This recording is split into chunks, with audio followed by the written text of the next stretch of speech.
Welcome to Breaking Barriers. You know your path. We know the obstacles, and we can teach you how to tear them down.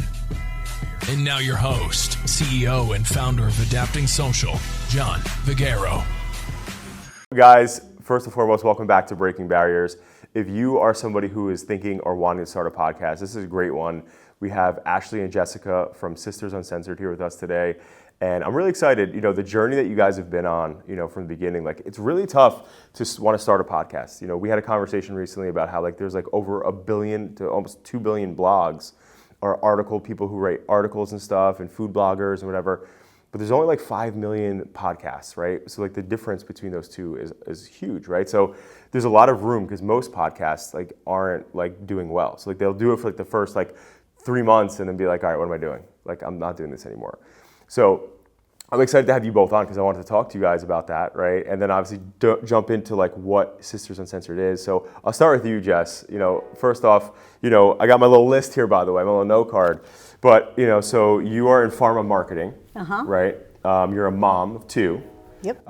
What blew my mind when I was going through this, right, with Ryan, he was like, she has this on the site, but it says that you do religious education. I did, yeah. Really? Mm-hmm. That actually blew my mind. I'm like, no shit. I'm like, okay. Let's go. She's a CCD teacher. Come on. That's what I mean. I'm like, whoa, let's go. Yeah. And then obviously, you're very involved in your kids' sports. Obviously, you do stuff for football too, right? Yep. So, but for people who don't know you, that are like, who the fuck is Jess? Can you give us a quick summary? I know I said the titles in your life, but who really are you? I guess I love to hustle and do things that I think are fun. And so I'm big in our community, like you mentioned, because I have a passion for the stuff that my kids are doing, right? Which is why I sit on those boards, because it's stuff that I care about. I care about the kids, so I want to make sure that I'm involved in helping make good decisions and funding that however I can from a personal standpoint and also from a professional standpoint. We use the business to help sponsor the local youth organizations and stuff. So that's kind of cool. Yeah. I've worked for major pharma companies for 25 years doing all different kinds of marketing. Wow. Yeah, so I started young doing that right out of high school actually, and then evolved my career in a really weird way that was very untraditional to most pharma marketers. What made you say I want to be in pharma? There's tons of fucking money in it? No, it really it was just a job that I took as a young kid working for Express Scripts. Yeah. And I, was doing work for them and then started to learn the business more and the sales side of things. And then I was like, I'm going to go work direct for pharma and go do pharma sales. And at the time that I wanted to make that shift, it was very... the industry was just changing drastically. It was the time of Sunshine Act and all the things where this glamorous life you were living as a pharmaceutical sales rep was no more, because of the regulations that they put in. And so I was like, all right, well, what can I do next? And so I just kept finding different jobs within pharma that I liked and that were fun. I did some L&D, I did a lot of marketing. Now I'm actually coaching our organization through a whole new business model. Wow. And business operating model. So it's, So while we're on that topic, how do you think, because the RFK is coming in now and it's no more pharma ads and on TV and shit. Where do you see that going? Are you guys bracing for this? So traditional pharma marketing, prescription drug marketing, is boring as shit. It always has been. There's so many rules around what you can do. You can't say anything off label, so it's not exciting. Right. Where I'm sitting, or where I was sitting when I was doing the pharma marketing, was on the over-the-counter stuff. Got it. So there's a lot more leeway there, and what you can and can't do is a lot more fun to market because the campaign strategy is going to be different. Freaking Mucinex, or I'm just using an example of over-the-counter stuff like Dayquil. So it's not as okay, this is some drug that's from Johnson & Johnson, right, or whatever. So that makes sense. Yeah. Yeah, and so now, given your shift in your career now, like what does that like? So what do you see the future of your career look like? Just in a coaching role you want to be in? So I took this opportunity to do this coaching because the business is in a big state of change, our organization. Yeah. And so to keep my marketing skills fresh and to be able to continue to do the stuff that I really love, which is the marketing, is why it was like the perfect time to start the podcast. So I was like, let's build a business, because then we're going to market the shit out of this and I'm going to be really busy. Right. And so I'm coaching in that capacity. I have a lot of special projects still within my organization that I'm working on. So I love what I'm doing. It's still fun. But what I was kind of giving up over there to kind of help the organization move forward, I was able to get by starting the podcast. That's awesome. And what I like about it, and Jess, don't worry, we didn't forget about you. We're getting over there, Ashley. That's okay. So, but the one thing on that note, though, that I like, though, that most people don't look at it. Like a lot of people who create podcasts, they create a podcast because, like, you know, they like there's so many murder podcasts, and it's so crazy how fucking viral those murder podcasts go. Yes. Yeah. But like as an example, people who are starting the new murder podcast right now, there's probably like 100 starting today, right? And the problem is though, is that like a lot of them just like talking about murder or like sports or whatever, and they don't see it. And that's why I love your guys' angle of like looking at it like it's a business. Yeah. Because that's the difference, right? Is that like, that's how you make it successful. Is that, okay, like let's build a brand. And then also separately, when you look at people who are successful podcasters or influencers that, you know, podcasters who become influencers, now they have all these sponsorship opportunities, right? Now they're a face, they're a brand now. Even, you know, obviously you guys are packaged in Sisters Uncensored, but you guys will have also your own spin-offs of opportunities with you in coaching or you whatever, right? So it's great. It's a great vehicle for that. Well, no, I'm going to go back to that later, but Jess, Ashley, I have your names opposite, so I keep saying it. But Ash, so now for people who are like, who the hell's Ashley? So right now we have Mom, Gangster with Sarcasm was on your thing, which I love that. Which I love that title. And you love wine, golf, you know, and you're a stay-at-home mom. Yes, I am. So talk to us about that. All right, so my resume is way less impressive than Jessica's, obviously, which is fine. We always knew she was a smarter one. She goes to the Cornell of Hard Knocks. Yeah, listen. No, so prior to becoming a mom, I worked in the fragrance and flavor manufacturing industry for 15 years. I got pregnant, had my daughter, and decided it was better to focus on her. Put all my time into that and commit my life to that. So that's what I do now. Right now I'm in a different stage than Jessica when it comes to parenting. My daughter is still a little young, so she's involved with a lot of extracurriculars and things like that, but it's a lot of like running around and you're dealing with a little one, you know what I mean? So it's... And she's 5, right? Yeah. Yeah. So she is either being an absolute love or a bully. For lack of a better word. It's weird when you see yourself and your kid like that. Oh my God. And it's like, oh, okay. See, I'm doing a good job. Yeah, right. But whatever. So that's basically what I spend my time doing. I take care of our home. I raise her to the best of my ability as a single parent. Yeah. And this was something that starting the podcast was more of something that I could do for myself as an adult. Where like, if you're, I mean, I know you have little ones, so when your entire life is surrounded by just your children, like you need something just for yourself. Yeah. So you'll go out of your mind otherwise. So when I had Danielle Cabral on, she said something that is reminding me of what you were saying. She said like, you know, for a majority of her life when she started having kids, you know, there was a couple of years where she just like lost herself. And she was so involved in just her kids and stuff. And she was like, you know, and again, and she said, when she said lost, she mean like more so because like she wanted to start Bougie Kids. And, you know, and then she put it on hold. And like that was her she was so passionate about that business. And then she stopped doing it. You know, she focused on her kids and she kept having more kids. And she's like, you know, her doing it again, her starting it again was like her getting a piece of herself back. Yeah. So what you're saying, I think, is powerful. You know, that you have that time and space to go do this, to, you know, to do that for yourself too. Yeah, I think it's also when you're a parent 24/7, like that's all your focus is. Right. It's nice to be able to be an adult, you know, like go and be an adult where I can swear. I don't have to like worry about what I'm saying. You better say fuck a couple times today. Right? Are you kidding me? Fuck. It's like my favorite word. It's my favorite F word. When I first launched this podcast in 2016, literally I'll never forget this. My CMO, she was like the one who convinced me to do it, and she's like, hey, so we just launched, we put it on like Spotify and Apple and stuff like that, but we got a kickback that we have to make the podcast explicit now.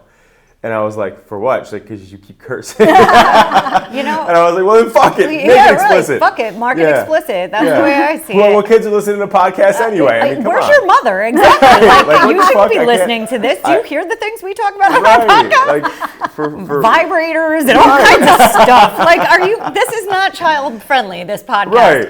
It's definitely not marketed towards children. That'd be weird. But the parents and the mothers, right, who can relate and say like, hey, like there's gonna be a lot of people that listen to this because we have a lot of we call them momtrepreneurs that listen to this, right? They want personal development growth that listen in. Yep. And also just women in general, right, who are trying to get PD. And I think there's a lot that comes with it, right? And what I'm really so obviously the major point of the podcast is like let's talk about Sisters Uncensored and like what you guys are doing there and like how you started your podcast.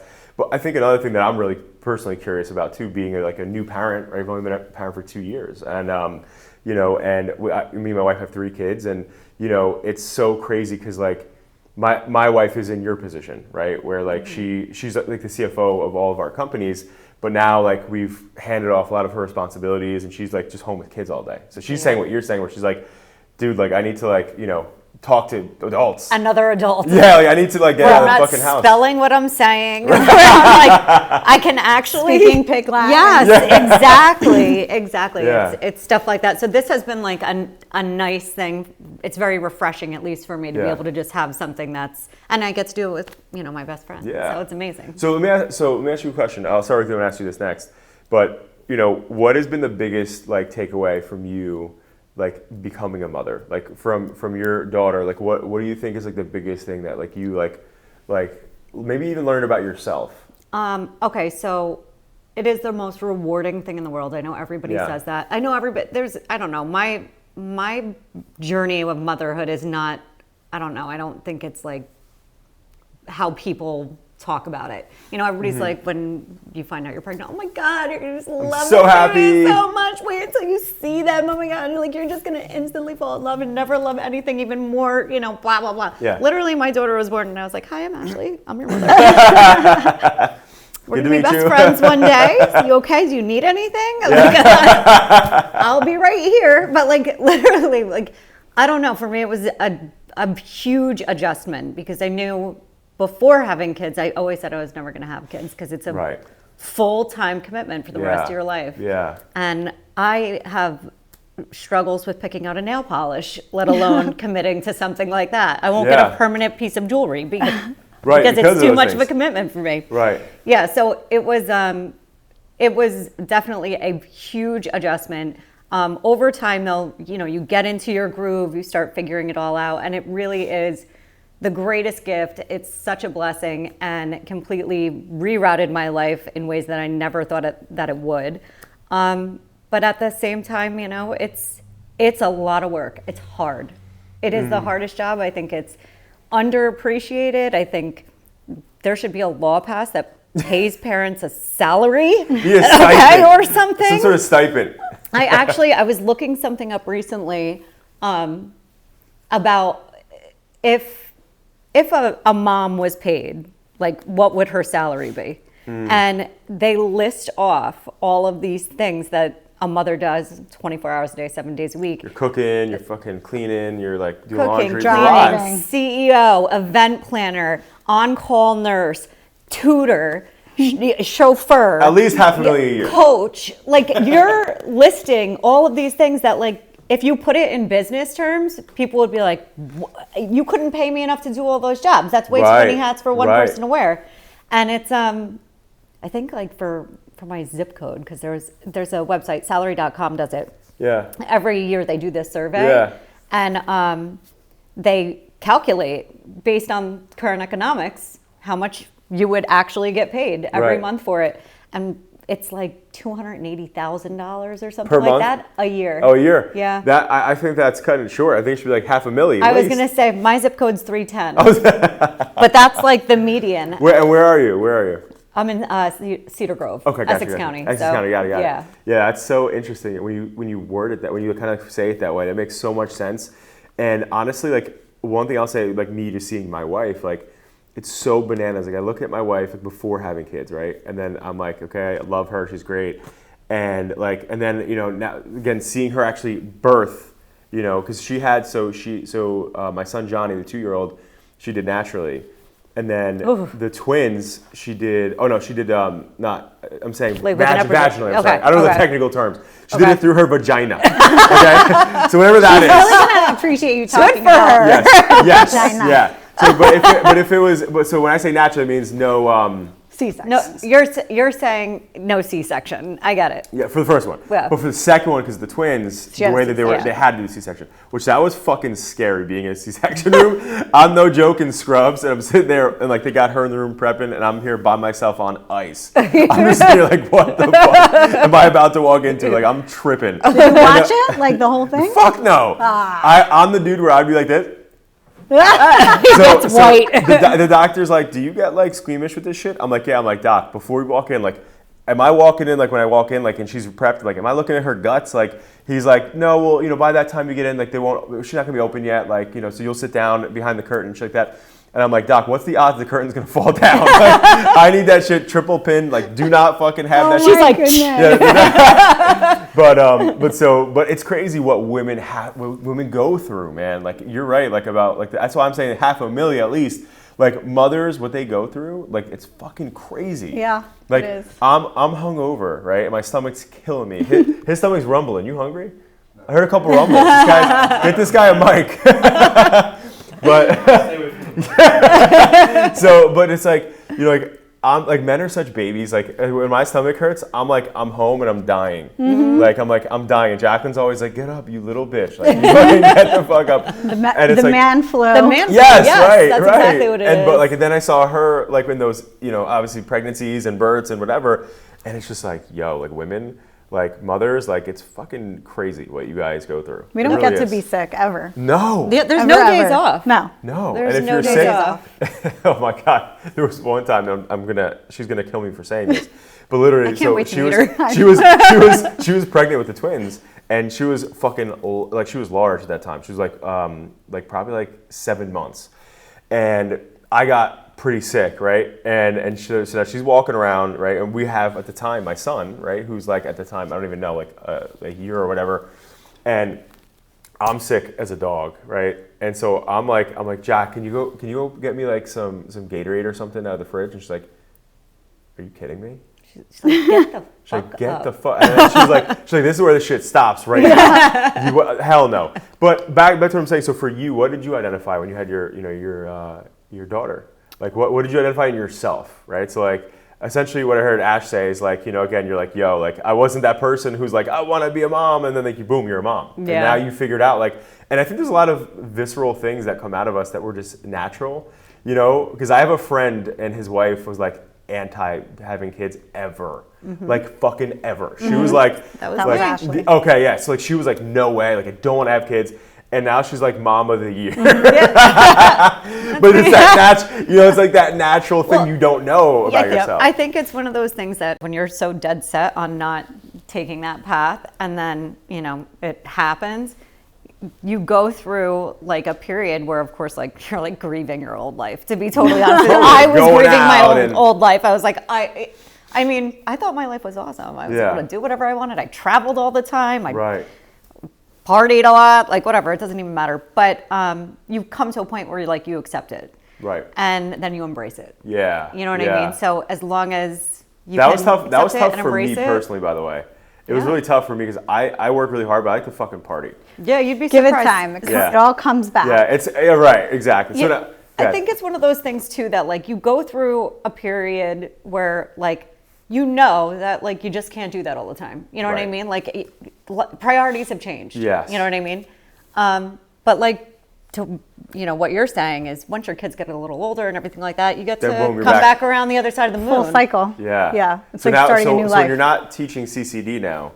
You're out there partying again. There we go. Talking about vibrators on our podcast. So what did you? So for on your side though, so like what did you learn about yourself? So I said I would never be a stay-at-home mom. Yeah. My career has always been my priority. Yeah. And my husband knew this when we got married. I was like, I'm not going to be that. How long have you been married for? 17 years. Amazing, congrats. This month. Yeah, just last week actually. Wow, so actually when I started adapting social, you were getting married. Yeah. That's pretty crazy. How Yeah. old are you? 33. Oh my God. Yeah, I started when I was 17. Good for you. Wow. Yeah, so this year is going to be 17 years in a few weeks. Good for you. Good. That's That's awesome. crazy. But back to Wow. you though, back to you. So what did Wow. you learn? So your husband knew you're both. Yeah, so I was like very career driven. My daughter was maybe she was 2.5 when my son was born. But I always had nannies to take care of my kids. You're at home, yeah. And I was working. I didn't take a maternity leave with my son even, and I Really? had a C-section. Like I was back in my hospital bed on emails like an hour after I was gutted. So you're like a savage. fish. Yeah, I'm a savage. My career is so important to me, and so that's good and bad, right? Because I think. Wait, but time out. Now I'm looking at you being like the fucking VP of the football league and shit. I'm like, she can't shut it off. She's an overachiever. I love that. true. Okay. She is. Wait, I'm learning so much about you today. I love it. So, yeah, I mean, I just wanted to keep working. I will say there was a period of time where my son was a newborn. My daughter was maybe like 2.5. And I was traveling to Europe a lot for work. And my husband started getting to the point where he was like, yo, this is like enough. And I'm like, either we make this money and we have a good life and we do it with this career, or we can't. Like our lifestyle will change drastically if I stop working. Right. But where things really changed for me was COVID. Me too. I can't wait to talk about this. Talk about it. Let's hear So it. COVID I wasn't going into the office. Like everything just got turned upside down. Right. The kids were just at the point where they were not needing a nanny and able to go to school. It was my son was in kindergarten. It was his first year of school, or first grade, I think, like really young. Yeah. And so it just turned everything around, and then I was home. And so I was home now having to work this career. There was no global travel because everything got shut down. So I wasn't going anywhere. Our offices shut down. So I started working from home, and now I'm working from home and the kids are out of school. So I'm a professional, a teacher, a mom, a chef, like trying to do everything that I paid a lot of people to do in the past, and now I'm having to do it myself. So it was a bit of a rude awakening for me. Yeah. But it's a lot of work. It's so much work. I know this. Like, I've always known this, and I've always wanted to be a mom, but I didn't want to be that mom. Right. And this forced me to be that mom, and actually I'm very grateful for it. Yeah, that's so incredible, Jess, and I'm really happy that you had that experience. Because do you think if you look back that like if it didn't happen and COVID didn't happen and maybe you were always still traveling and then your kids are out of the house and whatever, like do you think you would have had some like mom guilt over it? Oh, 1,000%. You know, now having it. I think you'd also probably be divorced. Yeah, probably. Yeah. Yes, she's right. Oh, really? Yeah. Because you were traveling so much. Well, I mean, I put my career ahead of everything in my life. Yeah, right. Because you're very career driven. I get it. Yeah. Like, and again, like, so with COVID though, so what was COVID like for you then though? Because obviously you're already kind of home, but like. So I was still working. Okay, at that time you were. I had just gone back to work. I had gone back to work from maternity leave. I was at work for 2 weeks and they sent us home. Oh. So the struggle with that was, I was a new mom. I was still trying to get my bearings on what I was doing at home. When it's your first child, you're kind of overthinking everything that you're doing. I was dealing with some relationship issues and other things like that on a more personal level, but everything work-wise was all of the lines were blurred when it came to boundaries. So like I was starting from 6:30 in the morning, and for the position that I held, I did a lot of work with international manufacturing sites. Okay. So I would be on the phone with China until midnight. Wow. You know what I mean? I would start from 9 to midnight. And then I realized, like, as this was just taking such a toll on me, that it was going to burn me out. And that's when I was like, I can't do it anymore. It's impacting my health. I'm home with my child who barely is getting any attention from me. I'm literally I'm keeping her in a cage essentially all day long. She's in a playpen. Right, so she's not moving around outside of that. Yeah, you're just not doing the things you're supposed to be doing because I was so bombarded by work. And it was like, you know what, enough is enough. Luckily, I was in a position where I was able to let that go and just be able to be home and solely focus on her. And, Jessica's very driven, absolutely over the top driven. She's an overachiever. My mentality has always been whatever job it is that I'm going to do, I'm going to be the best of the best of the best at it. Yeah. Like if I pumped gas for a living, I'm going to be the best fucking gas pump you're going to find. But when I decided that, this is what I'm going to do, my sole focus is going to be on her and, our home and our life together. I'm going to be the best at it that I could possibly be. Class mom, whatever it is, like I'm just gonna. And based on where you live, is there a lot of like keeping up with the Joneses in like PTA stuff or PTA? I don't know what they call it. I'm PTA? getting newly into that. Oh, okay. So like because she's in kindergarten, I do notice Still that there's younger. some of that, Yeah, and I'm like, yeah. I'm not the one. I'll talk shit about you on my podcast. You want to be on the podcast Do without me a being on favor, the podcast? scan this barcode. You'll see what I think about you. It's true. I love that. I was afraid I wasn't going to get selected to be a class mom because I was afraid they were going to find this podcast and be like, oh, no. Oh my goodness. Whatever. So, one of the things though I think is really interesting. I want to just between the both of you. So but obviously during your busiest time where you were always traveling and obviously you're working too, and then obviously you guys have kids. Were you guys always tight throughout that whole time period? Or was it life is so busy you guys weren't really seeing each other or talking to each other? There was about maybe a 7 or 8 year gap where we didn't, not that we didn't talk to each other or weren't getting along or anything like that, but I was very distant. Right. I was you guys were kind of just in your own lanes. Yeah. I think our lives were just in very different places. Yeah. She had no kids at the time. Obviously, my youngest and her daughter are 7 years apart. Right. So I Big was on gap. that journey for a longer time. You were milfing it a long time before she started milfing it. Absolutely. Exactly. I would go to her house to play with the kids for a couple. It was the fun end that gave them back, Right. Yeah. I'd go there to spend time with them for an hour and be like, I'm going home to take a nap. Yeah, this is too much. Exhausting. You take them back. I don't know how you do this. I don't know how you do it. Now look at this. I'm doing it. Yeah, I love it. So let's switch gears. So now, what in your guys' mind? So for somebody who's listening and it's I want to start a podcast, right? What has been kind of something that you guys are learning about podcasting that if you knew in the beginning you would be damn, I should do this from the start. So advice to somebody who wants to start. I would say we're still learning. It's early phase, right? I think, I mean, we started this in April. Yeah. So it's been 9 months, Yep. 8 months, right? It hasn't been that long. Right. So we're still learning every day. Yeah. But I think the answer that I give to that question all the time is don't do it by yourself. And I mean, I guess it really depends on what your objectives are for your business. For us, obviously, it's always go big or go home. Yeah. We want to blow it out of the water. Yeah. And so sitting at a kitchen table having a conversation, which is what we were all right, we'll try this. It's not for us. Right. We want the production. We want the crew of people behind us to make it as awesome as humanly possible. Right. We want to market the shit out of it. We want people to love it. We want people to engage. We want to hear from people so we can keep giving them more. And we want to be who we are and just be ourselves. And so I would say, I think it's really important to consider when starting a podcast what you want from it and why you're doing it. What is the goal? Right. We had a couple of goals. Yeah. We want to make money. Yep. That's the biggest goal.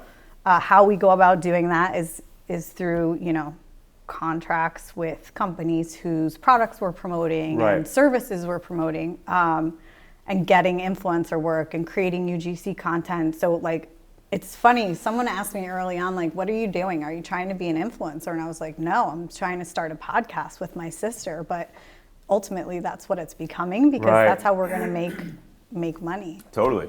But what I love about the both of you guys, and I think is important that I'll just kind of add as advice, I'm going to ask you the same question, obviously, but is you guys are very authentically yourself, right? And I think that's the cool part is that if somebody saw you out, it's not there's a lot of people who are influencers that that I've had on my podcast or that we work with as clients and stuff like that. and like on TV or on like, you know, on social media, they're like, you know, my life is amazing. Like, this is great. Like, you know, perfect family.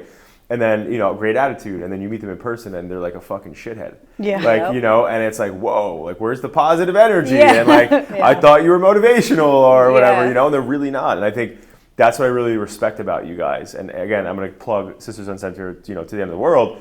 But I think for people who are not looking for, you know, a podcast that just like feels like, okay, are they forcing this? Like, you know, you guys do it really well. Like, you guys are just being yourself. So like, that's why I thought you were going to be like, I'm not trying to be an influencer, I'm just being me. Like, which is cool, right? Because at the end of the day, I mean, you know, Wheezy said it best. He's getting paid to spit bars, right? Just to talk on a track, right? Like, essentially, that's what you guys are, you know, are gunning here, you know, doing, right? It's like, let's just talk and be us and let's make money for doing that. Because this is the generation that is getting paid to do that. Yeah, So why not, right? Yeah, of course. So what about you? I would say, as far as the like starting a podcast, what you said is 100% on board. We learned very early on, what we shouldn't do real quick. Yeah. Like the doing it in the kitchen. And what we can't do, What too, we weren't Right. capable of doing. Like Right. we just didn't know what the fuck we were doing. Like, Yeah. let's be honest. We're also, the way Jessica was talking about this before is, when we decided to do this, neither of us like to fail. We're both very much like, if we're doing it, we're all in, and we will not fail. Are your parents like this? Like, or like your sibling? Like, is everybody like this in your family? You both seem very goal oriented. We're and hyper driven. independent, and we will Yeah. not fail because of trauma that happened in our Understood. childhood. So it's like failure's not an option. It is Yes. not. Understood. Is that could you say that with all your siblings? No. Okay, so with the both of you, We're the you got type that. A Yeah. siblings. We have- Hey, yeah, where There's are four you of in us. the? Yeah, I was gonna say, where are you I'm guys? the in- oldest. There's a girl in between us. Yep. Then there's Ashley and our younger brother. Got it. Okay, understood. So those two are B-type personalities, very like Right. Passive, Go with the with the flow. flow. Yeah. And you guys are like, I'm not going to flow. I'm Yeah, making the no. flow. Yeah. Got it. Yeah. Yeah. Yeah. But yeah, I would say that definitely, it was a learning curve that we like jumped on real fast. Like Yeah. we realized right away that we don't know how to edit, we don't know how to do a lot of this. Right. But from, you know, Jessica being a marketing guru, you know what Yeah. I mean? She's amazing. So she really does the majority of the work. We always joke that she is the business woman and I'm just the talent, obviously. That's not literally Beauty and the brains. It's honestly, I'd rather have the brains. But we're in different stages of life too, where like my mind is on vomit and boogers and things like that, where she's still actively, you know, working out this muscle in her Right. brain that's business. I haven't done that in years at this point, so I'm out of shape with it. She's coming along. Oh yeah, Slowly. very slowly. It's true. Right. I'm too tired for anything. I really am. I'm Like, exhausted. bitch, I need you to make some content. She's like, Yeah, dude, get it I'm done. like, shut up. I don't want to put on makeup. No. Is your daughter right now at the phase where like is she sleeping all night and like you're good at night sleep? She started sleeping 4 weeks. Good. My twins were good like that too. Yeah. It's She's a always blessing. been a good sleeper. Good. It's a hard age. They're very, like, she's at just an age where she requires a lot of attention. She doesn't have any siblings. We don't have any pets. So I'm her source of entertainment, Right. which is like, I'm not a clown. Okay? I don't know what to do. And you can only do that for so long. Like, imagine it to play and shit like that. Like, it's exhausting. That's the No, it point. is. There was so two examples of this. But one of the things though that lost my train of thought. Oh, so my brother was 21, right? And he just turned 22. And so our age gap I think is like 12 years or something like that. I'm the oldest of 5. Oh, wow. So he's like, you got to come out with us. We're going out like to Asbury, and I live close to it. I'm right over here in Wall, so I was like, all right, I'll go. But I'm like a really fucking hands-on dad. Like my dad wasn't that, and so like for me, like I was like, no, dude, like I'm fucking bath. Like when it's bath night, like which is like you know pretty much almost every night. Like I tell Jacqueline, I'm like, get the fuck away. The bath is my thing. That's my thing. Yeah, That's I'm like, awesome. that's my thing. Like I do morning. I like to do breakfast. Like, cause Johnny now obviously he's 2, so like for the past like year or whatever since he's eating solids, I'm making the eggs. I'm cooking his breakfast. I got the bottles ready for the kids and stuff. And like I like those things, right? Because like I know like I'm working all the time. So like when the mornings and nights I can control, right? It's like I need to be there. And so anyway, I'm like rushing the bath and shit, like, and I'm trying to get ready. Thank you so much. And so essentially, like, I'm like getting ready and stuff, and I'm not realizing it, but I was literally wiping my son's ass before I was leaving because he shit, the 2-year-old, and I'm leaving, I'm running out, and I'm at the bar, right, and I'm starting to get pretty fucking lit, and I'm feeling great, and this one kid who's my brother's friend goes, yo, like, what the hell's on your shirt? Oh no! And I didn't realize, but one of my twins spit up on me, and as I go to look, I'm like, what? I see I have shit in the corner of my finger. Oh my God! That I didn't realize. Things they don't tell you. Right. So I'm sitting here and I'm like, oh, fuck. And it doesn't faze me, though. I'm like, all right, whatever. I don't give a fuck. If it's my kids, nothing phases me. I'm like, cool, whatever. So I go clean up and stuff like that. And I'm like, all right, well, like, it looked like there was like this little spot. It was down my back. Oh my God! You needed a whole new shirt. Oh my God! They're like, why do you smell like sour milk? Yeah, you sour milk and diarrhea. You smell like shit. So I'm in the bathroom, and have you guys ever been to Johnny Mac's in Asbury? I haven't. All right, you guys got to go. It's a good turn-up spot, but it's like a dive turn-up spot, like a pub. But so I'm in this like cringy bathroom, like fucking like trying to get shit off my back and trying not to catch hepatitis. But nonetheless, it's like, those are the things that come with being a parent. You know what I mean? Like that's like, you don't prepare for that, right? But it's like, and that's why I said that Neil like almost threw up right there. Like, I have shit on my fingers, right? But it's like you get used to it, which is crazy. Yeah.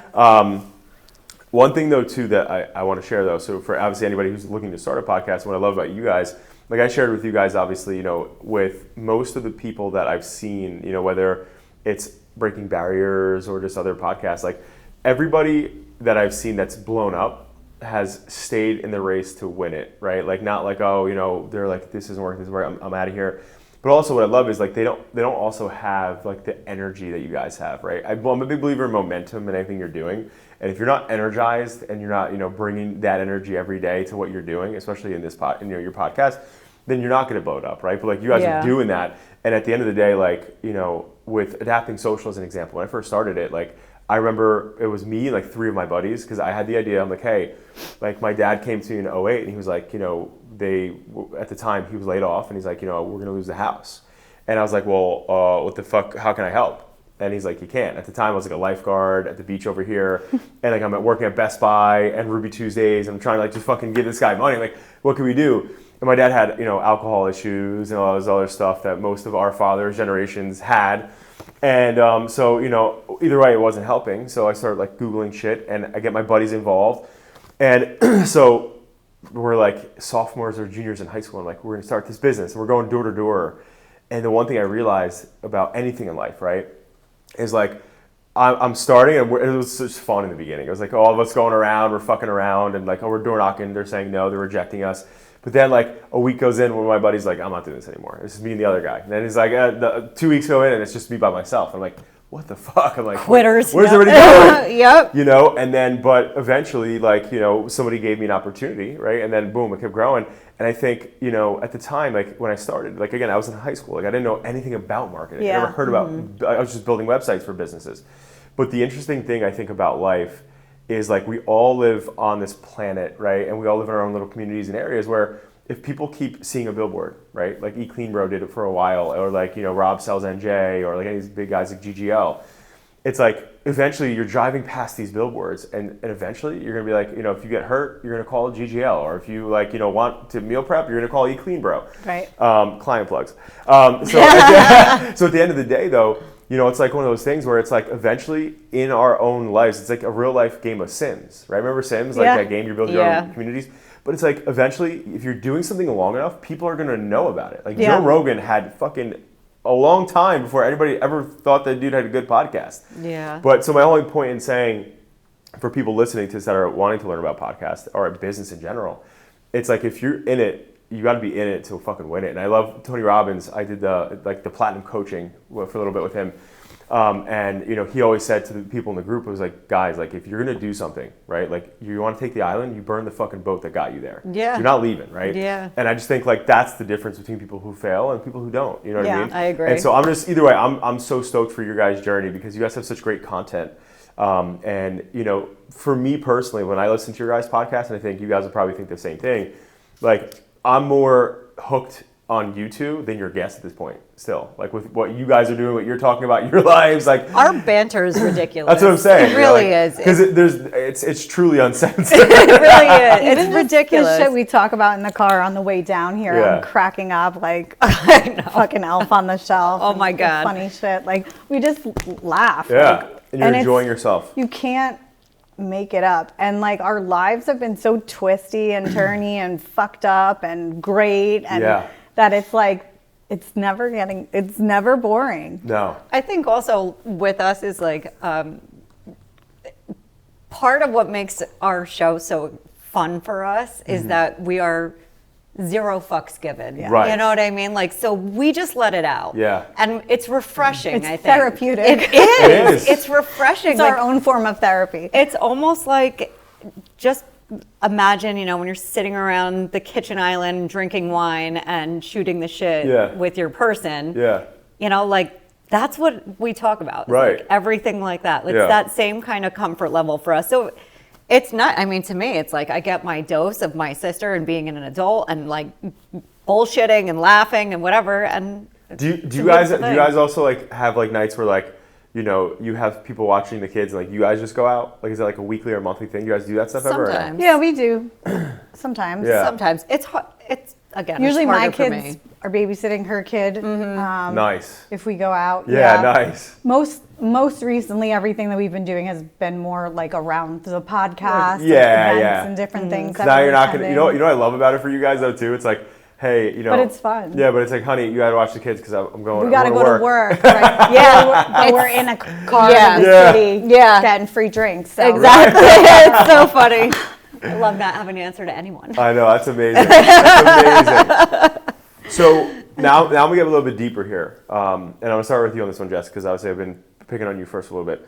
But one of the things that we think about a lot of times, is legacy, right? Now you guys obviously have kids and stuff, and typically the way that people think about legacy is like, where our feet are all planted, or our heels are planted, our boots are planted here, Point Pleasant Beach, New Jersey, forward into the future and what you leave behind and stuff like that. And from a business perspective, but also from obviously a parent perspective, there's these different, ways of looking at legacy. So I do this little exercise that I want to run through with you, and you're lucky you're getting the cheat end of this because you're hearing it. But so I'm doing an example simulation here, okay? So if your kids are in a room, right, with people and that never met you before, right? And, essentially they're like, what's your mom like, right? Like, what do you want them to say? And like, what do you think they would say? That is a deep one. First thing I would hope that they would say is that she loved us so much. Yeah. And that if you ever fucked with us, she would have killed you. Right. Are we talking about it like you're dead? I guess. I mean, it's my Yeah. legacy, right? So I'm dead. Yeah. So like those are my top two priorities. Yeah. I want them to know to think that they're always loved and always protected. Yeah. I want them to then focus on my drive. Yeah. She was driven. She did everything she could. She worked hard, and because of how hard she worked, we had everything we ever wanted in life. And I think that's why I do what I do, right? Yeah. I want to give my kids a better life. I want Right. them to have everything that I didn't have, but I also want them to learn that they're going to have to sustain that life on their own someday. And so in order to do that, they need to work hard. And Right. I mean, I see those traits in them already. We were talking about my 15-year-old, and if she's interested in boys, she's not. Right. Because she's focusing on her education Right. and her career and certifications that she can get doing trade work before she's even out of high school and going to college. So I see that. You got her ready. It's I her. love it. It's her. Right. But I'm saying you're motivating her. yes, and she's learning. She's doing it herself, Yeah. and it makes me so proud for her. Yeah, yeah. And my son is the same way with his athletics. In his Yeah. mind right now, he's going to be a pro athlete, and Right. I will never tell him no. And he's focused because on that. Yeah. Yeah, and Listen, it happens, right? I mean, Who people knows, make it happen, right? right? But I'm certainly not going to tell him no. Yeah, yeah. Well, one thing on that topic, I think that's incredible. Thank you for sharing that.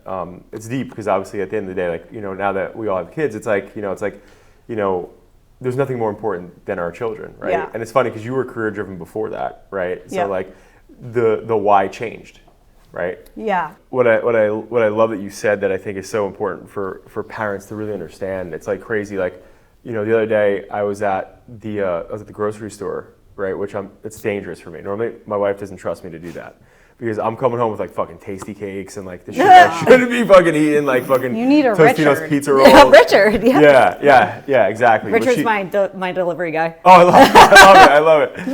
Her shopping. Richard is Instacart, right? Unless Yeah. there's like an emergency. Perfect. But so like literally I'm at the grocery store and I see this like kid, acting up, right? So it's a young boy. I don't know, maybe he was like 5 or 6 or something like that, running around like acting up and shit.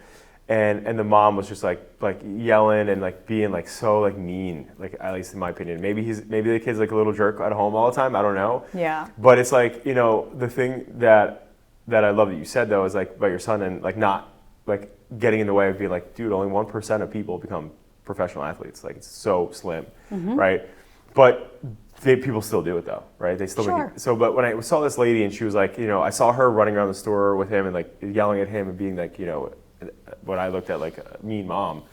And then we got in line and he was like, he was asking her a question about something with school, and she pretty much in a nutshell, she was like, you're essentially not good enough to do that, right? And I was like, what the fuck? Ew. Yeah, like again, I'm paraphrasing, but like, Right. essentially that's what like I took from what she was sharing. Like you're not gonna be able to do that. Like, and I was like, what? Like, are you kidding me?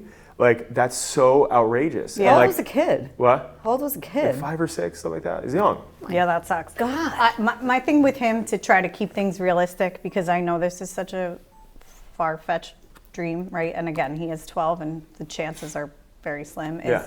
to put it in goal phases Yeah. for him. So like he's on a club baseball team. This year we're gonna try out for another club baseball team Yeah. and see if we make that one. Yeah. And he did.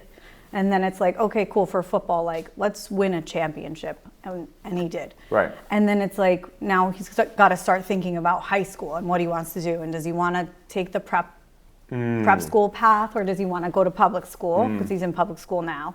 And so those are decisions that he has to make. Right. And I can afford him to make the decision if he chooses to do prep school, because I've worked to give them these opportunities, right? Right. So if that's what he decides he wants to do, and if his grades are good enough, he knows what he needs to do to get there. I can't just give them money and they will take him. There's more Yeah. to it than that, Yeah. you know? So Yeah. it's not only on me, it's on Right. him too. And so anyway, I try to set realistic goal Yeah. markers for him Yeah. that will help him continue to get to that point. But Yeah. What's good I is think you also show him other options. and then that was another thing I was going to say is like, Yeah. and if things don't work out really the way that he ultimately hopes, then we have a plan B and we pivot and we do something else. you know? I asked your son recently what he wants to be when he grows up, and he's an excellent baseball player. Yeah. He's an excellent baseball player. But he's like, something with baseball. And I was like, you mean like you want to be like a major league player? And he's like, not a player. I don't think I'll make it to be a player, but something else. Like if it's coaching or, managing a loves, team or something. like, yeah. He just loves the sport. Yeah. But it's funny to see a kid that age Young. who is You're thinking that way. Yeah. What I like is you're giving the framework Yeah. to ideation, right? Yep. To thought, and I think that's so powerful. I really like that because also like I heard this. Obviously, my kids are not old enough, right? But like, do you ever hear of Patrick Bet-David? no. So he exited. He had an insurance company. He exited for like $800 million or some crazy number, Wow. and then like he does like coaching and consulting for businesses and stuff. And then, long story short, he says that like with his kids, like what he'll do, because based on he's a Syrian dude who came here like with nothing with his dad and built this crazy empire, and he has a minority stake now in the Yankees, which is pretty crazy. And so in a nutshell, he just shares how he's like, I sit down every day for dinner and I ask my kids, what did you fail at today? Like, tell me what you failed at today, as if it's a positive, right? Because he's like, I want to know what you failed, because if you're not failing, then you're not learning new things, right? Yeah, That's true. And so I like what you're sharing on your side, because it's a different, you're building frameworks of like how to think about like things in your life, right? Yeah. Like, most people, like before you even saying that or hearing that, like for me, I was like thinking about my son like playing football or like doing the things I do, like football or basketball or wrestling. And it's like, you know, like, yeah, go do it and have fun, right? Like, but like, you're like, all right, well, let's start at this weight. Let's go to here. Let's do this. And like, I think that's really interesting, because the big thing that I start to think about right now, again, being a business owner, you know, and like wanting my kids to be driven like me. Sure. But understand that my kids are not me, Nope. right? They're their own people, right? Yeah. And you know that more than anybody right now, because you have, you know, older kids. Yep. But it's like, I have examples of people in my life where, because like, again, like I grew up poor, like my family like had, well, I would say poor, we were like lower to like lower class. And, you know, like, middle to like higher lower class. But like at the end of the day, it's like, you know, I grew up in that, you know, my parents were on, I had food stamps sometimes, right, that we were on, right? But like, you know, now, like, you know, the lifestyle that I have and I live and like, you know, is starkly different, right? Yeah. Like, but I have friends who grew up like in a beautiful big house and like their parents had cool shit. And it's like, and then like, you know, they're like, you know, not driven because they grew up with, got the car, you know, when they were 17 and like, you know, that dope brand new Jeep, like or whatever. Yeah. And it's like, you know, so like there's this like thought, there's me and my like I have this like mastermind group with a couple of my friends who are entrepreneurs. And we talk about this a lot because we're like, yo, how do we make sure that Johnny, Vienna, and Vincenzo and their kids, like they grow up and like because like I am who I am because I grew up in a situation where my dad was out, you know, drinking and like not home, and like I had to step up as the oldest of 5, and not knowing, but from the time I'm like 9 or 10 years old, be like the father of the household and like a leader almost. Yeah. Mm-hmm. And it pushed me into this world. I used to fucking hate my dad. But you know, it was, I forget what year it was, but I think it was 2016 when I was at Tony Robbins, and you know, we sat down and he's like, dude, he's like, if you for one fucking second don't think that you are who you are because of his inadequacies. Absolutely. Yeah. He's like, you should be 100%. fucking praising the ground he walks on, because if he wasn't him, you wouldn't be you. Yep. And anyway, all this to say, it's like, well, so like I had to get there through struggle to be me, right? Like, and you guys too, right? Yep. And so it's like our kids don't have that, Yep. right? They're not going to have a dad who's not home. He's out partying after work every night. They're not going to have financial issues. Cut that. Sorry. So, but like, you know, at the end of the day, it's like, it's just different. You know what I mean? So. No, and I think about this too as a parent all the time. It's like a fine line. Like my mom reprimands me for the things that she sees on my kids' Christmas lists, like that they're asking for unrealistic stuff and that they shouldn't be able to. Yeah, like why are you getting They this? shouldn't even want things like that. Yeah. And I'm like, why? Yeah, but yeah. But again, it's all about teaching them that they're privileged. Yes. And they're lucky to have these things. Right. And that if they want to continue to have these things, they're going to have Gotta to work work hard. hard. Yeah. My 15-year-old works. She babysits. She does Oh, good. things. She makes money. Yeah. She wants something. She wants her She works hair for it, done. right. She goes and gets it done. She pays for it. Have you guys ever like worked in a restaurant ever? Heck yeah. Oh God, No, yeah. that is a mandatory thing for our Yes, kids, because me and Jacqueline absolutely. both used to work in a restaurant. I was a server and a bartender, and like first of all, like everything that you learn in being a server, like it's a flirty environment behind the kitchen. Yep. Like, you know, you're working for money, you're trying to get tips. Yep. Like you have to have customer service deployed, you're multitasking, you're managing money. Yep. So it's like that's one of the things, like the second they can, like they're going to be in a restaurant. Yeah. It's like it's such a good high-paced environment. It is. But so for you though, so, you know, I'm going to change this up a little bit. So, well, actually, yeah, what do you want your legacy to be? Let's start there first. I'm trying to think of what my daughter would say. Yeah. It would, I mean, because she's so little, I would think, Yeah, it's I tough. would It's tough hope- to say, right? What would you hope, essentially? well, I'd hope she'd be like, oh my God, my mom was my best friend. Mm-hmm. And she can never leave me. So open that box. I'm going in with her. And that's it. No, I think she would, I would hope that she would think or say, she was always there. She was always there. I could go to her for anything. She was always there. Yeah. And that's the most important thing to me. That's deep, yeah. Judgment free. Yeah, like Planet Fitness. Just to have somebody like that in your life. We're very close with our dad. I joke all the time. She's my best friend, but my dad's my best friend. Yeah. And I can talk to him about anything and everything. And So he's like your rock. Literally. Yeah. I mean, I could go and tell him I had a threesome 2 nights ago. You know what I mean? And he'd be like, Ashley, Jesus Christ. But like, but like he would just be like, okay. Like, you know what I mean? But Are you okay? Yeah, dude, is there something you need from me? Like, What are you telling me? Exactly. No, I just needed to tell I someone. just needed to tell somebody, No, but I could talk to him about anything, and it's completely free of judgment. He gives me the greatest advice. I can come to him in my greatest moments, in my worst moments. Yeah. And it's my safe space no matter what. Yeah. And it's this, I mean, Jess is the same. It's different, I think, when it's your parent. But that's, I notice, and we actually talk about this a lot of people we know, friends, family, whatever, don't have that relationship with their parents where they could just say anything and everything. And it's kind of, we're the exception to the rule with our relationship with our dad like that. Yeah. And I think it's such a gift. It is. It seriously is. It I'm like that really with my is. mom. And that's how I am with my kids, or I try to be. I've never treated them like little kids. Like, I mean, if there's difficult conversations to have, or I don't sugarcoat stuff with them. Like, you need to hold my hand because there are creeps out there that are going to try to steal you, and I want to make sure you're safe. Like, and that's the truth. Right. Like, are you guys? Wait, on that note, real quick. First of all, that's really deep, and actually, let me start there. Like, I think that's so deep because, like,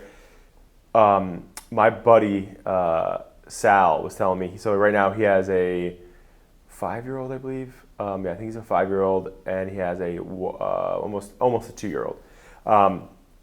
And they broke, which is Jacqueline's like cardinal rule you don't break, where like they have their one child sleeping in the bed with them, like long term. Yeah. So my wife is like nuts about not doing that, right? So we never did it, even though I'm like, let's fucking let them stay in bed. But luckily she's like, no, right? So anyway, but he said that like, you know, there was a survey taken for kids who grew up sleeping in their parents' beds, right? And when you ask them, even when they're adults, like what is the safest space? Like typically those kids will be like, when I was in bed with my parents. Like there's nothing safer than being in bed with my parents.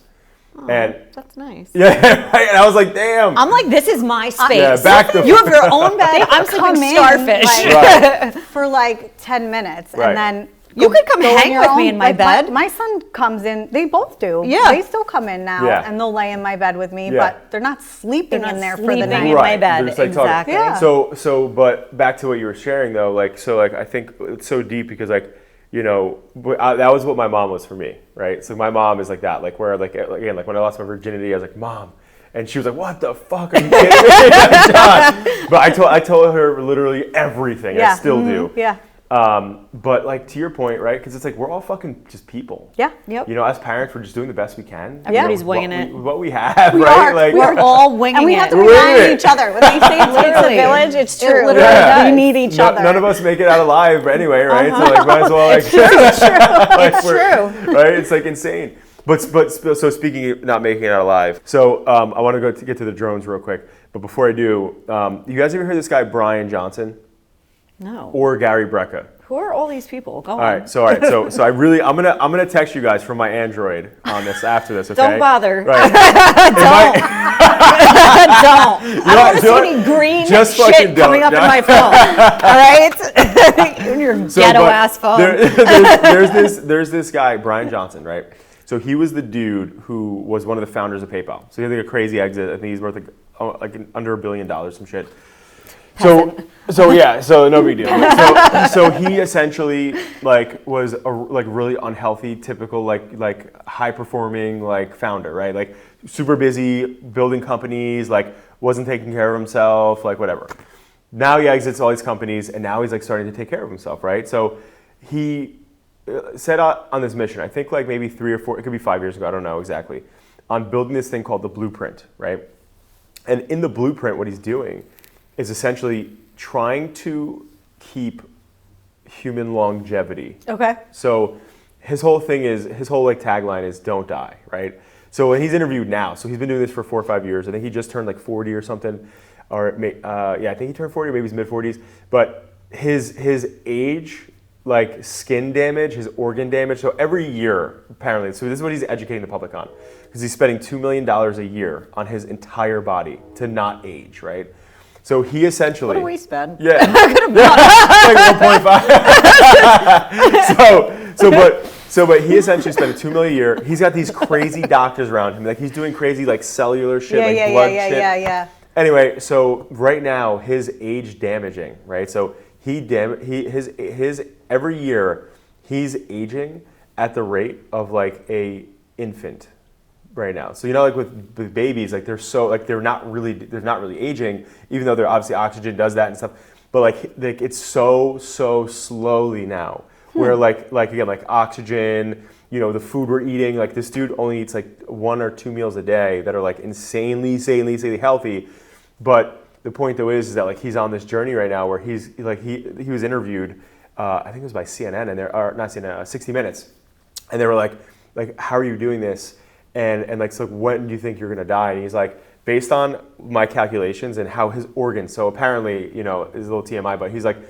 He at 40 to 45 years old, apparently, like most men, start to like lose erection, have ED and shit like that, and he's having the same level of erections and stuff like that as of somebody who's 16 or 17 years old. Like they're measuring this type of data on him. Okay. So he's like, based on where all my organs are and my skin, like his skin looks fucking insane. Like Really? his befores and afters are fucking nuts. But Could you imagine being his wife? no, he doesn't have a wife. Yeah. Yeah, I so think which is probably why this works. But he essentially he's sharing that like he thinks that like he's like because of the technology they're building right now and he's doing himself, he thinks that like at the minimum he'll live to 140.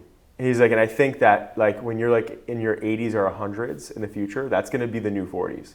Like based on where the technology is going, because they're developing. It's optimistic.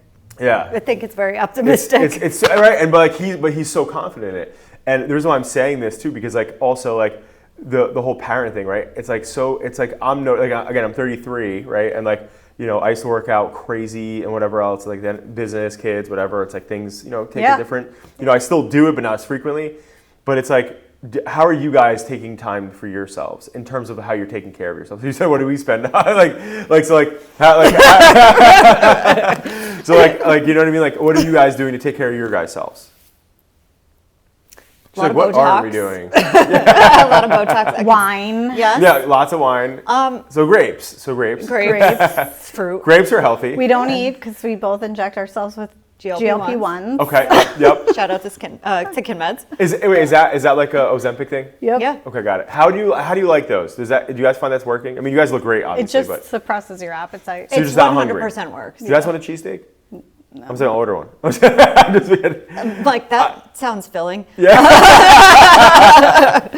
Have you eaten today? No. Me neither. No. Well, I normally I won't break my fast until 1 p.m. So my eating windows are from 1 p.m. to 7. I had a Red Bull for breakfast. Yeah, so I had like an energy I drink. had a cup of coffee with some collagen. Yeah. So all right, so you'll do you guys like that's what I'm Yeah, we asking, do 'cause, collagen. Yeah. Peptides. Vitamin patches. Yeah. What else do we do? I mean, And when I do eat, I eat healthy. Like what will you eat today? Like when will you break your fast? When I'm hungry. Okay. Like what is that typically? Is it range? Yeah, usually like 2-3 o'clock. Okay. I get hungry. Yeah. I drink a ton of water all day long. Do you? And I pee constantly. Yeah. she does. She has to pee every 5 I'm minutes. dying right now. I am. Ridiculous. She is. Do you want to go? Do you want to run real quick? No. You sure? I'm fine. Okay. But yeah, no, I drink a ton of water. I try to stay hydrated as much as I can because you have to when you're taking these meds. But yeah. I'm Hey, not Neil, looking to live can you try forever. No, me neither. Yeah, and that's the thing. So like at the end of the day, it's like I don't know. I saw this and I'm like, dude, like this guy's like trying to reverse this age stuff, but it's like interesting. So I brought it up only because I thought about the drones, right? So like what do you guys think it is? I'm with Bethany. You think they're looking for radiation sources? I do. Okay, Yeah. so originally I thought that it was Iran's drones. Yeah. Now I think it is a nuclear weapon that was left behind in Afghanistan or at one of those sites that they pulled out of with leaving all the machinery and all of our equipment Yeah. behind. It fell into the wrong hands. They got it through a port in Jersey. Why would you bring it to Jersey aside from its Out of all places. Yeah, I mean, it's, You have a lot of places to take this thing. please. I mean, like, come Like on. fucking Jersey, really? fucking it's funny. It's Jersey. just funny we're getting the press now because like nobody hate ever it. thinks about Jersey. Like, I know. We say all the time that we hate this fucking state. Yeah, literally. Now I really hate it because it's going to blow me up or I'm going Right. to grow a third arm. Yeah, you're going to get like a third eye. Exactly. That's what I was thinking. Yeah. But I do think that's what it is. And I think the government perpetuating that they don't know and yada yada and all this shit, it's embarrassing for them. Because Right. like nobody buys it. I think You're we're going to just find out in about 15 to 20 days. Whatever. I think Yeah. you're right too. Yeah. I think we'll Yeah. know exactly what's What going is on. Yeah. going on? Yeah. But what's interesting though is when Trump went on that recent interview, like a day or two ago, and he goes, "I don't know why they're not telling people. Yeah. Like they know exactly what it is. They know what it is. They know what's going on." And then, but again, he didn't say it, right? Because obviously he's not. I get his Yeah. respect, like to not want to do that. But it's like, all right, like. But what's so funny is the conversations I've had with this, right, from different people, friends, clients, business, whatever. It's like it's aliens, right? Or it's this, it's that, right? It's I like, wish it was. Yeah, it's like, Okay. yeah, it's like, what is No, this thing? I think your whole like time theory thing that Yeah. we talked about the other day makes so Yeah. much sense. Yeah, And, isn't like, it fucking crazy? It doesn't. Just it's not yeah, aliens. and just to say that real quick, because It's not aliens. I wish it was. Yeah, but just this. It would be better than a freaking nuke. It It would would be better than it a would. nuke. I take that right. Yeah, and it would Like be better aliens than over being a nuke any day. Yeah. fed this bullshit that nobody knows what it is. Like, Right. nah, yeah, I don't believe you. Yeah. Right. Like, don't patronize me. That's Correct. annoying. And why Jersey though? Like, but the one thing though that we were talking about separately was how again like there's a time dilation, and what that means is essentially like if you went into space, far enough into space, like time slows down, which is so insane. I love this. Like, and because obviously our capabilities right now are not to go light speed, but if we could go light speed, that means that we could get far enough, to like I think the most inhabitable planet that far was I think Europa. But again, it would take technically, Neil deGrasse Tyson said like I think like 5 or 10 or 20 minutes to get there in light speed, 20 minutes to get back, but 4 million years would have went by on Earth, which is so insane Yeah. to me. Like that breaks my brain. That think to about me, that. yes, like the math doesn't math. I don't understand how those calculations Yeah. work. I can't wrap my head around Like, can that. can humans even travel at light speed? Like, what happens to But the right, that's- physical body? I think you would disintegrate. Right. Yeah, like that's the challenge, right? And that's why we don't have those Think capabilities. about like what happens to like when you're Mach 10. Like, right. I can't imagine. Or when Ashley's driving down the parkway. I mean, Or it really. Whatever. Ashley's a good I'm driver. just kidding. It would be more if I was driving. Yeah. So you're the faster driver. I'm just terrified. So wait, we're on an app that like tracks each other. Like we know where each Yeah. other is. Find my friends. Yeah, no, Life Life 360. Oh, okay, Just in okay. case I get murdered or something. Yeah. Whatever, it doesn't matter. Possibility. It's neither here Yeah. nor there. Either way, it gives you a report every week of driving and like how Stop many it, like times speeds you've and shit? sped, how many times you were on brake your hard. phone, how many Life times you 360. brake I'm hard. looking this up. Yeah, how many miles you traveled, all of this. And Jessica every time has the most amount of speeds, the most amount of phone use, and the most amount of hard brakes. Wait, so wait, time out. What's your average? What's her like speed? What's your like fastest speed? Does it say like her fastest speed was 90 or something? It's like, I think you average like 80 because you go to, you're on 23, you go onto the 287. 287. So you're yeah. flying. She cruises. Yeah. She does at least double the amount of miles that I do because where I live, everything is like so nice and close. So close. Which I love that, by the way. Yeah. Yeah. Me too, 100%. But I don't know. She's not a good driver. She's really not. I love She's this. a terrified. She's the kind of person when you get in the car, You're like, okay. you get out and you're like, we made it. We made it here. You're kissing We the floor. made it. Yes. Who drove today? I did. Okay. Absolutely. I'm telling you, she's not a good driver. She Yeah. thinks she is. She's not. You're not. I love it. She's like, this is feedback session. It's actually an intervention. Yeah, right. You can't argue with data. Yeah, you can't argue. The facts are. What's going to be, so like my grandma Joni, Joni Pepperoni, love her. So essentially, we call her Joni I love Pepperoni. But Joni Pepperoni, she's at the age now where like she's like been like a lifelong Chevy driver. And like she like essentially, I think she's like 84, 85, whatever. And it's like, Graham, like, because last time she was on the road, like, she went over, like the middle of, like, those lanes. Not like quite a speed hump, but she went over a fucking, like, those things you shouldn't go over. So, and luckily she's in the car with my brother. My brother's like, what the fuck? He was, like, on his phone, like, texting, like, whoa. So, but literally, it's like, Graham, like, no more driving, whatever. But now I just had like this picture, because like she's somebody who like has forever been like a slow driver. Like her methodology is always like, I'm going on the parkway, she's in the right lane, everyone go around her, like she's got nowhere to be fast. And good for her. I'm picturing you now, like when you're in your 80s, just like, I'm behind your grandma. Your kids are like, I really am getting more though to like Joni speed. I'm trying anyway, because like I feel like living here is another reason why I hate the state. Yeah. I'm constantly in a state of rush, and I don't want to. move, I don't want to rush anymore. I know. Like I want to just enjoy yourself. Chill. I'll never forget this. When because I'm like a crazy car person. I love cars. And when I got my first G-Wagon, I was like, dude, like officially, and this was like in 2015, I was like, I'm not speeding anywhere. Because at that point in time, I'd never been to like a bad accident, like whatever else, besides when I was 17, which was I flipped a car.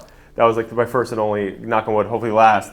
But so with my wife, I was like, I'm not driving fast. And ever since then, the one thing I took from Joni Pepperoni is that like at the end of the day, now, especially now having kids, it's like when you're driving places, like there's such crazy, especially up North Jersey where you guys are on those roads, like people are fucking nuts. Yep. And it's like, if you're trying to get somewhere fast, they're trying to get somewhere fast. Okay, there's road rage, which people I've seen somebody actually with a baseball bat slamming into a car. I used to drive around with a baseball bat in my trunk. Yeah, just in case, right? Just in case. But it's like, you got like okay, if you got to be, somewhere that quickly, it's like not only can you potentially get into an accident and die, right? But also like this cop, I got pulled over one time going fast when I was younger, and I was running late to be my lifeguard, and I was always fucking late there. And literally the beach captain was like, if you're late again, Vigara, you're fucking fired. And I was running late, and I'm fucking stepping on it. And the cop's like, well, see, now you're late, you have a ticket, and you're going to get fired, right? Potentially, right? But he was right. He's like, the whole point is like plan earlier and then take your time. You know what I mean? But so, all right, either way, I think we said a lot here. I'm so grateful for you guys being on the podcast today. This is where you guys plug yourself. Where can people find the pod, website, socials, all that good stuff? We are Sisters Uncensored. We can find us on YouTube, Spotify, Apple Podcasts, anywhere that you get your podcasts. Pretty much all podcast stations, Check us out on Instagram. TikTok. TikTok, While it's still here. While it's still here. While it's still here. I'm saying a prayer for that. What? All of a sudden, our TikTok like blew up this week. I'm like, is this like a hook? They're pumping it all. They're pumping it all right now to try to keep everything, keep people fighting for it and stuff. Hopefully they do save it. That's where we're going from TikTok. Yeah, exactly. Hopefully they do save it. But the one thing I will say though too, like I said this to like my wife and like my friends that are like, dude, China is taking your data. I'm like, bro, I'm not fucking like Beyonce. Right. Like I'm not fucking like who cares? Who the fuck gives a shit about John? Like, what are you doing with my data? Exactly. I don't give a fuck if China has my. What are you doing? Same. Listen, the best thing you can get from my data is I have a stellar credit score. So you're welcome. Like I don't know what else to tell you. I still have $100,000 in student loans. Yeah. So you want to hack me and pay that? Right. Okay. Overachiever. Right. That's what you get with that. A lot of debt. I didn't go to school and I still kick ass. But listen, I'm a big believer that time's the one asset we don't get back. So thank you so much for both of you being here today with me. And guys, go give them a follow. Again, if you want raw, authentic, and real content material that is not only, I think, sister-driven, right? I think it's family dynamic-driven. There's so many good things that come out of this podcast. These two can be wackadoodles to being business serious people, and it's like just such a great range. And I think at the end of the day, go give them a follow, go check them out, and definitely look at social. Your social is fucking on point. If you want to see them fucking with their uncles and their dads and whoever else they're whoever the victim is of the week, go follow them on all their social platforms, guys. And thank you so much for tuning in. Again, 2025 is fucking here, pretty much, right? And the people listening to us typically listen into it because they want to grow, they want to stretch, they want to get better at their career, they want to get better at, they're building their businesses and stuff. And so at the end of the day, the one thing, like I said earlier on the podcast, like, people, they don't, like, when it comes to like setting goals, the issue that people have, and that's why they fucking fail every year at their goals, is like you set a goal and like there's no why behind it, right? And when I was in that Tony Robbins training, the one thing that he really helped me significantly do was like, when you're setting goals, you should be, the actual structure of goal setting for me since 2016 has changed. And it's, all right, so here's my goal, right? Why do I want to do this? Why do I achieve it, right? If I did achieve it, how would it make me feel, and what would be the impact of it, right?